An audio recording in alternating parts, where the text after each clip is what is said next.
Hello guys, আজ আমি আবার তোমাদের সামনে একটা নতুন ব্লগ নিয়ে চলে এসেছি। তার আগে তোমরা বলো, তোমরা সবাই কেমন আছো? আশা করছি সবাই খুব ভালো আছো, আর আমিও খুব খুব খুব ভালো আছি।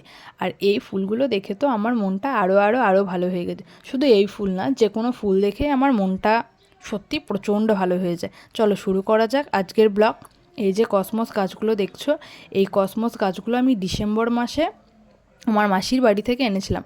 শুধু কসমস আনিনি, আরও এনেছিলাম, অ্যাস্টার এনেছিলাম, ক্যালেন্ডুলা এনেছিলাম। তো সেগুলোতে এখনও ফুল বা কুড়ি কোনোটাই আসেনি, তাই আমি সেগুলো তোমাদের সাথে শেয়ার করতে পারছি না। যখন সেগুলোতে ফুল বা কুড়ি আসবে আমি তখন তোমাদের সাথে সেগুলোও শেয়ার করব। এখন এইটাতে প্রচুর ফুল এসেছে আর অনেক অনেক অনেক কুড়ি এসেছে। তো তাই এটাই শুরু করলাম। আর এই কুড়িগুলো যখন ফুটবে আরও কী কী কালার আসছে সেটাও আমি তোমাদের সাথে শেয়ার করব। আর সেটা দেখার জন্য অবশ্যই আমার চ্যানেলটা সাবস্ক্রাইব করে রেখো।